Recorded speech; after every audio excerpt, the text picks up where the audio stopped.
ಸ್ನೇಹಿತರೆ, ಇತಿಹಾಸದಲ್ಲಿ ಯಾವುದೇ ಸಾಮ್ರಾಜ್ಯ ಶಾಶ್ವತವಲ್ಲ. ಆದರೆ ವಿಜಯನಗರದಂತಹ ವೈಭವೋಪೇತ ಸಾಮ್ರಾಜ್ಯದ ಅಂತ್ಯ ಇಷ್ಟು ಘೋರವಾಗಿ ಆಗಬಾರದಿತ್ತು.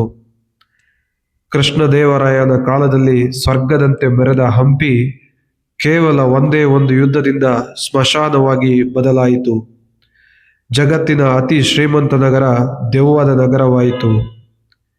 ಇಂದಿನ ಅಂತಿಮ ಭಾಗದಲ್ಲಿ ಭಾರತದ ಇತಿಹಾಸದ ಕರಾಳ ದಿನವಾದ ತಾಳಿಕೋಟೆ ಕದನ ಮತ್ತು ಹಂಪಿಯ ಪತನದ ಕಣ್ಣೀರ ಕಥೆಯನ್ನು ನೋಡೋಣ.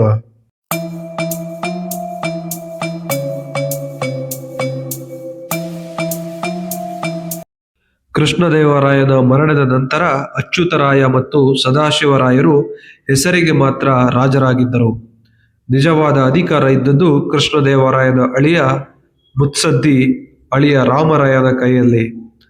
ರಾಮರಾಯನು ಮಹಾನ್ ಪರಾಕ್ರಮಿ, ಆದರೆ ಅಷ್ಟೇ ಕುತಂತ್ರಿಯೂ ಆಗಿದ್ದನು.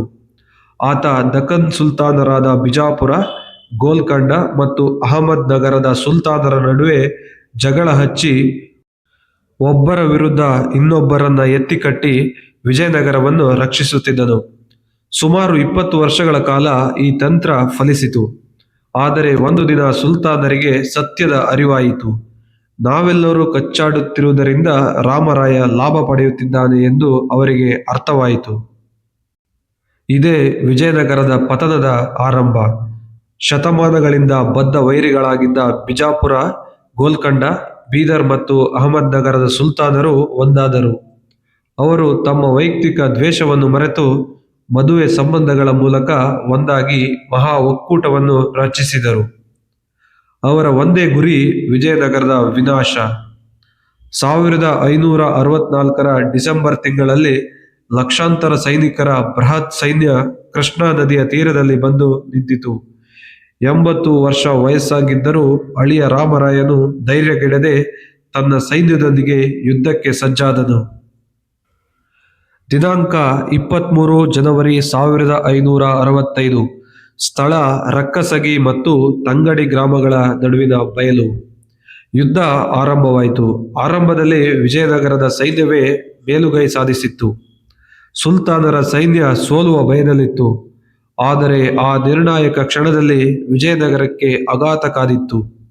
ಇತಿಹಾಸಕಾರರ ಪ್ರಕಾರ ರಾಮರಾಯನ ಸೈನ್ಯದಲ್ಲಿದ್ದ 2 ಮುಸ್ಲಿಂ ದಂಡನಾಯಕರು ಇದ್ದಕ್ಕಿದ್ದಂತೆ ಸುಲ್ತಾನರ ಪರವಾಗಿ ತಿರುಗಿಬಿದ್ದರು. ಇದೇ ಯುದ್ಧದ ಗತಿಯನ್ನು ಬದಲಿಸಿತು. ರಾಮರಾಯನು ಆನೆಯ ಮೇಲಿಂದ ಸೆರೆ ಹಿಡಿಯಲ್ಪಟ್ಟನು. ಸ್ಥಳದಲ್ಲೇ ಅಹಮದ್ ನಗರದ ಸುಲ್ತಾನರು ರಾಮರಾಯನ ತಲೆಯನ್ನು ಕತ್ತರಿಸಿದನು.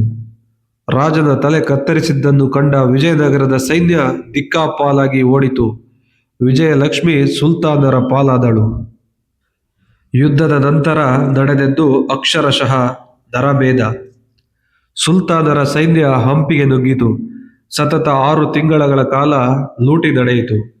ಬಂಗಾರ, ವಜ್ರಗಳನ್ನು ದೋಚಿದರು. ಸುಂದರವಾದ ಅರಮನೆಗಳಿಗೆ ಬೆಂಕಿ ಇಟ್ಟರು. ಅದ್ಭುತವಾದ ಕೆತ್ತನೆಗಳಿದ್ದ ವಿಗ್ರಹಗಳನ್ನು ಸುತ್ತಿಗೆಯಿಂದ ಒಡೆದು ಹಾಕಿದರು. ತುಂಗಾಭದ್ರಾ ನದಿ ರಕ್ತದಲ್ಲಿ ಹರಿಯಿತು.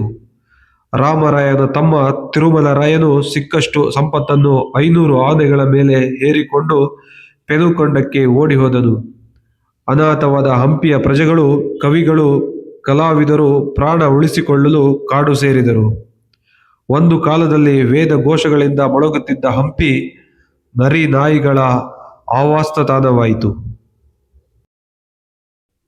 ಮುಂದೆ ತಿರುಮಲರಾಯನು ಅರವೀಡು ವಂಶವನ್ನು ಸ್ಥಾಪಿಸಿ ಪೆನುಕೊಂಡ ಮತ್ತು ಚಂದ್ರಗಿರಿಯಿಂದ ಆಳ್ವಿಕೆ ನಡೆಸಿದನಾದರೂ ಹಂಪಿಯ ವೈಭವ ಮರಳಿ ಬರಲಿಲ್ಲ.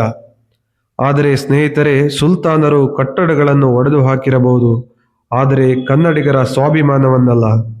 ಇಂದಿಗೂ ಹಂಪಿಯ ಪ್ರತಿಯೊಂದು ಕಲ್ಲುಗಳು ಆ ಗತಕಾಲದ ವೈಭವದ ಕಥೆಯನ್ನು ಹೇಳುತ್ತಿವೆ. ವಿಜಯನಗರ ಕೇವಲ ಒಂದು ಸಾಮ್ರಾಜ್ಯವಲ್ಲ, ಅದು ಭಾರತೀಯ ಸಂಸ್ಕೃತಿಯ ರಕ್ಷಾ ಕವಚವಾಗಿತ್ತು. ನಮ್ಮ ಈ ವಿಜಯನಗರ ದರ್ಶನ ಸರಣಿ ನಿಮಗೆ ಇಷ್ಟವಾಗಿದ್ದರೆ ದಯವಿಟ್ಟು ಲೈಕ್ ಮಾಡಿ, ಶೇರ್ ಮಾಡಿ. ನಮ್ಮ ಇತಿಹಾಸವನ್ನು ಎಲ್ಲರಿಗೂ ತಲುಪಿಸೋಣ. ಧನ್ಯವಾದಗಳು.